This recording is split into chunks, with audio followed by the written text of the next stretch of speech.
Good morning friends. நான் மாம்பட்டி சண்முகம் பேசுகிறேன். இதுக்கு முன்னாடி பார்த்தீங்கன்னா கோல்டு டைரக்டர் நான் வெஸ்டேஜில் 11 மாதத்துக்கு முன்னே இந்த வாய்ப்பு எடுத்தேன். இதுக்கு முன்னாடி நான் தக்காளி நட்டேன். ஒரு 40 சென்ட்டில் 17 டன் எடுத்தேன். இதுக்கப்புறம் இப்போ 2வது பயிராக மக்காசோளம் எடுத்துருக்கிறேன். மக்காசோளத்தில் இப்போது ஆடி 5ஆம் தேதி நட்டேன். இன்றைக்கி பார்த்தீங்கன்னா ஒரு 55 நாள் 56 நாள் ஆகிருக்குது. இந்த சைஸுக்கு நம்ம நிலத்துல வந்தது கிடையாது. 70 நாளுக்கு தான் இந்த சைஸ்க்கு அந்த சைஸ் அளவுக்கு வராது.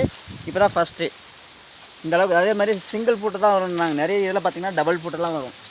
இதெல்லாம் பார்த்திங்கன்னா டபுள் பூட்டை வந்திருக்குது. அதே மாதிரி இதில் என்ன கொடுத்தேன்னா அக்ரி கிரானுவல்ஸும் அக்ரி 82வும் கொடுத்தேன் ஃபஸ்ட்டு விதைக்கும் போது. இப்போ மாசு ஸ்ப்ரே பண்ணேன் 2 டைமு. அதனுடைய விளைவு இந்த அளவுக்கு தரமாக வருது. தண்ணியும் வந்து ரொம்ப பற்றாக்குறை. ஒரு ட்ரிப்பு தான் சொட்டு நீர் பாசனம். எனக்கு கிணத்துல தண்ணி கிடையாது. இதுக்கு முன்னே பார்த்தீங்கன்னா ஒரு 5-6 தண்ணி தான் விட்ருக்குறேன். 5 நிமிஷம் இல்லை மீறி போனால் 10 நிமிஷம் அவ்வளோதான் தண்ணி ஓடும். அதுக்கு மேலே தண்ணி கிடையாது. தண்ணியும் சேமித்து வச்சுக்குது. இந்த 82 வந்து தண்ணியும் சேமித்து வச்சுக்குது.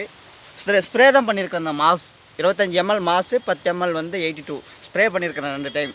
அதனுடைய விளைவு நல்ல ரிசல்ட்டு பக்காவாக வருது. 55 நாளில் 75 நாள் வரும். இதுக்கு முன்னாடி நான் நட்டுருக்கிறேன். 75 நாளைக்கு தான் அந்த போட்டோ வரும்.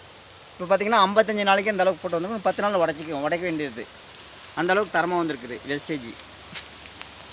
தேங்க்யூ.